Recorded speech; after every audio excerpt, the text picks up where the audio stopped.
रहा है, ration card नहीं है और मुझे उनको देख करके रोना आता है और मुझे लगता है कि उनको जो 20,000 रुपया पारिवारिक लाभ सरकार की तरफ से वो मिलना चाहिए। यहाँ पे करकट गिर करके एक बच्ची मिल गई थी जिसका पोस्टमार्टम वगैरह सब मैंने किया। मैं उनको लाभ दिलवा रही हूँ 4 लाख रुपया सरकार की तरफ से, लेकिन यहाँ से वार्ड पार्षद की। दीपक विशाल और आप देख रहे हैं बिग न्यूज़ 9। चूँकि बिहार में नगर निगम चुनाव एक बार पुनः चर्चा में आ गया है और तमाम प्रत्याशी जो हैं अपने स्तर से जनता के बीच में जाना शुरू कर दिए हैं। उसी कड़ी में हम पटना के वार्ड नंबर 20 में हैं और हमारे साथ मौजूद हैं प्रत्याशी जो वार्ड पार्षद की हैं अर्चना चौधरी जी। इनसे हम बात करेंगे और समझेंगे कि क्या मुद्दा है, किन मुद्दा को लेकर के जनता के बीच में जाना चाहती है। बहुत बहुत स्वागत है अर्चना जी। उसको रहने दीजिए, आप बोलिए। Thank you. क्या मुद्दा है, किन मुद्दा को लेकर आप जनता के बीच में जा रही हैं? मैं चाहती हूँ सारी महिलाएं सर उठा करके इज्जत से समाज में जिएं। बच्चियों का जो शोषण होता है वो शोषण होना बंद हो जाए। स्कूल के पास जो जमघट लड़कों का होता है वो ख़त्म हो, जिससे कि बच्चियों पे गलत असर पड़ रहा है। और बच्चियाँ जो होती है दाखलता की तरह होती हैं जो तुरंत ही लिपट जाती हैं, उनको ज्ञान नहीं होता है। मैं चाहती हूँ पुलिस की जो ड्यूटी होती है पेट्रोलियम ड्यूटी वो स्कूल के पास हो। शौचालय होना चाहिए। जेंट्स लोग इधर उधर करते हैं, लेडीज़ जाती हैं तो उनको शर्म आती है। जेंट्स तो फिर भी कर लेते हैं लेकिन लेडीज़ नहीं कर पाती हैं। कहीं ना कहीं प्लास्टिक का ही शौच नाले के पास होना चाहिए जहाँ लेडीज़ लोग शौच वगैरह कर सके, चाहे वो 1 रुपया दे करके लॉक खोलने का क्यों ना हो।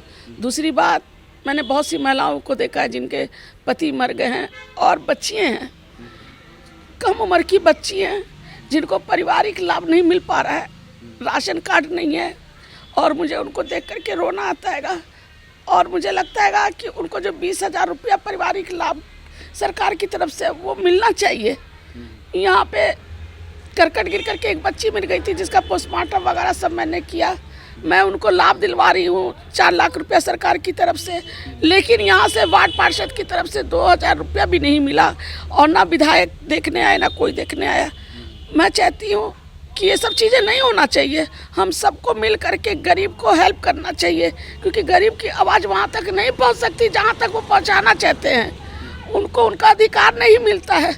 बच्चे अशिक्षित रह जाते हैं क्योंकि उनकी पढ़ाई सही तरीके से नहीं हो पा रही है। मैं चाहती हूँ हर 3 गली के बच्चे शाम को 1 घंटा ज़रूर पढ़ें और उनको वार्ड पार्षद की तरफ से जो भी पढ़ाता है उनको 1,500 रुपया उनको महीना दिया जाए। और मैं चाहती हूँ जो बच्चे शाम को इधर उधर लड़कियों के चक्कर में या इधर उधर गलत संगति में घूमते हैं उनको कंप्यूटर पढ़ाया जाए, सिलाई सिखाया जाए। उस टाइम में ऐसी व्यवस्था किया जाए कि बुजुर्ग लोग भी किताब पढ़ सके। यहाँ पे जो पार्क बन रहे हैं, ये चीज़ बन रहे हैं, ये लड़के लड़कियों को बढ़ावा दे रहे हैं गलत लाइन पे, है ना, जिससे उनका भविष्य अंधकार में जा रहा है। और मैं चाहती हूँ कि उसकी जगह अगर कोचिंग या लाइब्रेरी बनाया जाए जहाँ पे बैठ करके अच्छी किताबें पढ़ा जाए तो उनको अच्छा ज्ञान मिलेगा। और वो लेकिन जो पार्क पर आपने कहा, पार्क तो बेसिकली बनाया जाता है लोगों को टहलने के लिए, बच्चों को खेलने के लिए, तो इससे तो उसके गार्जियन को ध्यान देना चाहिए ना। फिर बच्चियाँ भाग जाती हैं तो पुलिस वालों को दोष देते हैं, सबको दोष देते हैं, वो अपने को क्यों नहीं दोष देते हैं। उस चीज़ को देख करके बच्चियाँ कहाँ पढ़ने जा रही है, गार्जियन की भी एक जिम्मेदारी है कि उनको देखें बीच बीच में जा करके, क्योंकि बच्चियों के साथ जब गलत होता है तो दुख होता है। वो एक पौधा है जिन्हें हम लोग बीज की तरह बो करके उगा रहे हैं, वो हमारे अपने हैं जो फल देंगे। उन फलों को कच्चा नहीं तोड़ना चाहिए, है कि नहीं। उन्हें समझदारी नहीं होती, हम उनको ज्ञान देंगे। हम चाहते हैं कि यहाँ की विधि व्यवस्था सही हो, क्योंकि जहाँ पे लाइट होना चाहिए, जहाँ छीन छोर या गलत होता है, जहाँ से बच्चियाँ गुजरती हैं, जहाँ टोंटबाजी होता है, उस चीज़ को ख़त्म किया जाए। वहाँ लाइट व्यवस्था होना चाहिए, सीसी कैमरा होना चाहिए, ताकि यहाँ पे चोरी वगैरह जो होती है बहुत ज़्यादा होती है। मैं चाहती हूँ सभी महिलाएं सर उठा के इज्जत से जिए। और जो गृह उद्योग वाला जो चीज़ होता है, जो महिलाओं को पेंसिल भरने का या कोई तरह का होता है कि घर में ही कुछ काम करे या टॉफ़ी वाला काम करे, वो मिलना चाहिए। क्योंकि मैंने उन लोग को बहुत मुश्किल से 5 किलो चना छिलते हुए देखा हैगा। झिंगरी जो 20 रुपये पे 5 किलो छिलती है, उनकी उंगली थक जाती होगी। मैं चाहती हूँ नहीं, उनके पास 2 पैसा आना चाहिए। मैं चाहती हूँ कि इतना फंड वार्ड पार्षद के पास ज़रूर होता है कि वो ग्रुपिंग में एक बार 25-25 का ग्रुप या 30 का ग्रुप बना करके सिलाई मशीन दिया जाए, या जो टिफ़िन का काम करना चाहती हैं उनको कैंटीन का चीज़ सिखाया जाए, अचार पापड़ का काम, ताकि वो मिल करके कुछ करें। जब समाज 2 पैसा कमाने लगेगा तो क्राइम ख़त्म होने लगेगा, है ना। वो अपने बच्चों को अच्छी शिक्षा देंगे, अच्छा खाना पीना देंगी और सही से सब लोग रहेंगे, ताकि पुनई चक के जो बुज़ुर्ग हैं, जो यहाँ पे इतने मुश्किल से उनके बाप दादाओं ने उनको आशीर्वाद के रूप में जो मकान घर दिया है, वो बेच के कहीं नहीं जाए। बाहर में उन्हें कोई नहीं पहचानता, या तो फिर भी पहचानते हैं। हम और आपको मिलकर ही समाज को सही करना है। सरकारी ज़मीन है, सरकारी ज़मीन पर मैं देखती हूँ कि जिनका मकान है, जिनका वो है, वो उनसे किराया वसूल कर रहे हैं। मैं चाहती हूँ नगर निगम को कि आप उनको दुकान लगा करके खुद टैक्स लीजिए और सफाई की जिम्मेदारी उठाइए। अगर कर्मचारी कम पड़ते तो और दीजिए, उन्हीं से तनख्वाह, जो पैसा मिलता है उन्हीं से तनख्वाह दीजिए, लेकिन कचरा साफ हो, है ना। हर जगह झाड़ू लगना चाहिए, क्योंकि सचिवालय के सामने पुनई चक पड़ता है, तो एक महल के सामने झोपड़ी लगा दिया जाए तो कैसा लगेगा। अगर उसी को चमका दिया जाए तो कितना अच्छा लगेगा, है ना। तो मैं बस यही चाहती हूँ कि मैं आदमी हूँ और मुझे हर किसी से प्यार है, चाहे वो गरीब हो चाहे अमीर हो, वो मेरे परिवार है। पुनई चक पूरा मेरा परिवार है और मैं इसके सम्मान के लिए, इसकी इज्जत के लिए सब कुछ करना चाहती हूँ। और मैं नारायणी यादव की तरफ से महिला प्रकोष्ठ प्रदेश अध्यक्ष चुनी गई थी इस शक्ति से, जिसमें कि मैं वर्क कर रही हूँ। मैं हर जगह जाती हूँ, रांची वगैरह सब जगह जाती हूँ, महिलाओं से मिलने, गांव-गांव जाती हूँ। और मैं चाहती हूँ कि हर औरत सर उठा के इज्जत से जिए, कोई उसका शोषण नहीं करे। और हम आप जब महिलाएं घर संभाल लेंगी, अच्छे से सब कुछ सही करेंगी, तो हमारे जो पति हैं, हमारे बच्चे, वो भी अच्छे से रहेंगे और बिहार सुधरेगा।